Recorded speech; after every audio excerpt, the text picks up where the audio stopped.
Partnership. ইনভেস্টমেন্টের অনুপাতে প্রফিটের শেয়ার নিয়ে আলোচনা করা হয় এই অংশে। The core principle here is that profits are distributed based on the amount of capital invested and the duration of the investment. অর্থাৎ কন্ট্রিবিউটররা প্রফিট পাবে তাদের অ্যামাউন্ট অফ ক্যাপিটাল এবং সেই ক্যাপিটাল কত ডিউরেশন ধরে ইনভেস্ট করা হয়েছে সেটার উপর নির্ভর করে। এখানে যে সূত্রটা আছে প্রফিট 1 is P1, এটা আমরা বের করছি হচ্ছে ক্যাপিটালের একটা ভগ্নাংশ, ক্যাপিটাল ফ্র্যাকশন। এই ক্যাপিটাল ফ্র্যাকশনের সাথে টোটাল প্রফিটটা গুণ করে। Let me be very clear, আমি একটা এক্সাম্পল দেখাই। ধরে নিই দুজন ইনভেস্টর আছে, এ এবং বি।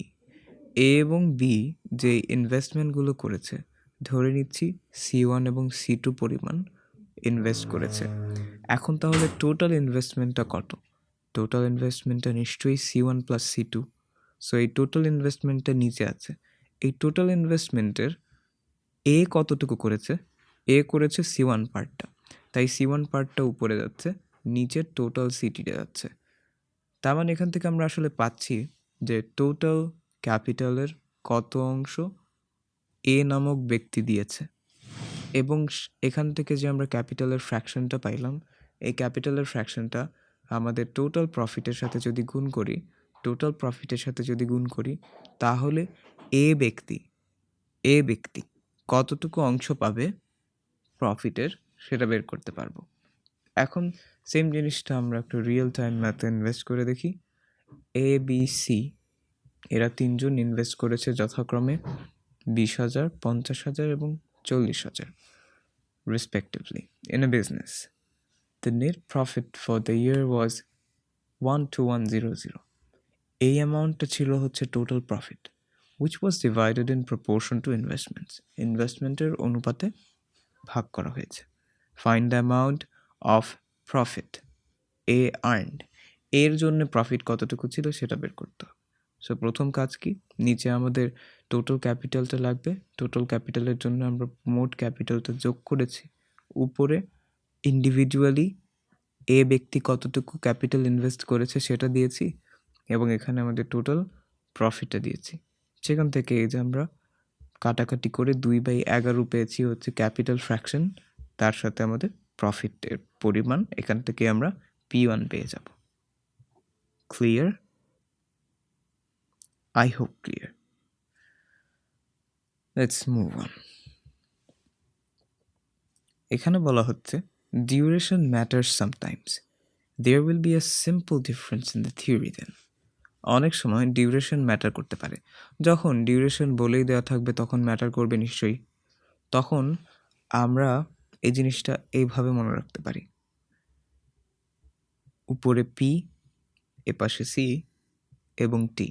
এটা অনেকটা ডিএসটি যে শিখেছিলাম স্পিড ডিস্টেন্স টাইমের ক্ষেত্রে, অনেকটা সেরকম। আমাদের যে প্রফিট আছে, প্রফিটটা হচ্ছে এই সি এবং টি এর গুণফলের সমান। ওকে, সি এবং টি এর গুণফলের সমান। অলরাইট, সো আমরা এই যে উপরে একটা সিটি দিব, নিচে টোটাল সিটিটা দিব, আর পাশে হচ্ছে পি এর সাথে গুণ করে দিব। এভাবে আমরা মনেই রাখতে পারি। ঠিক আছে,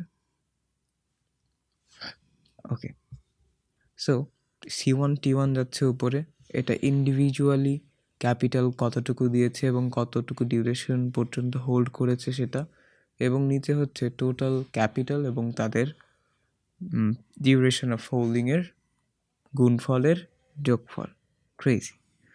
তো এখানে দুজন আছে এ এবং বি, তারা partner. A contributes 1,200 for 5 months and B 750 for 4 months. If total profit is 450, find their respective shares. সেখান থেকে আমরা তাদের রেসপেক্টিভ শেয়ারটা বের করতে পারি। P1 হচ্ছে 1200 × 5, নিচে সিমিলারলি টোটাল প্রফিটটা গুণ করলে 300 আসছে। Alright, partnership profit ratio. ঠিক আছে, if the capitals of two partners be C1 and C2 for the periods T1 and T2 respectively, তাদের যেই প্রফিটের রেশিওটা হবে P1/P2 সেটা হবে হচ্ছে সিটি। ঠিক আছে, আমরা তাহলে বলতে পারি পি সমানুপাতিক সিটি। এটা বললে ভুল হবে না। পি সমানুপাতিক সিটি বললে আমরা হচ্ছে পি এবং সিটি এর একটা অনুপাত বের করতে পারবো। P1 P2 এ পাশে C1 T1 আর নিচে C2 T2। ঠিক আছে, এটাই হচ্ছে সূত্রটা। এখন যখন তিনটার ক্ষেত্রে আমরা জিনিসটা ক্যালকুলেট করছি, 3 পার্টনার্স, তখন রেশিওতে হালকা একটু চেঞ্জ আসে, P1 P2 P3। Other then that সব কিছুই সেম। আর এইখানে যে রেশিওটা বের করছি সেটা হচ্ছে আমাদের ক্যাপিটাল ইনভেস্টেডের রেশিও। যেহেতু আমি অলরেডি বলে ফেলেছি যে এরকম একটা ফানেল আকৃতির ওয়াই আঁকতে হবে, উপরে পি থাকবে, এখানে সি থাকবে, এখানে টি থাকবে, তাহলে আর কিছু মনে রাখতে হবে না। তো সি এর যখন বলবে তখন এই যে পি এবং টি এর অনুপাত দিয়ে আমরা হচ্ছে এই রেশিওটাও বের করে ফেলতে পারি। P1 T1, P2 T2 and P3 T3, right? Okay, there are 3 partners A, B and C in a certain business. A হচ্ছে 2000 দিয়েছে 5 মাসের জন্য, B দিয়েছে 1200 6 মাসের জন্য, C দিয়েছে 2500 3 মাসের জন্য। জিজ্ঞেস করা হয়েছে find the ratio of their shares in profit.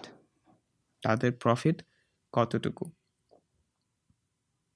সেটার রেশিও বের করতে বলা হয়েছে। তো যেহেতু হচ্ছে প্রফিটের রেশিও আমরা জানি হচ্ছে C1 T1, এটা দিয়ে বের করতে হয়।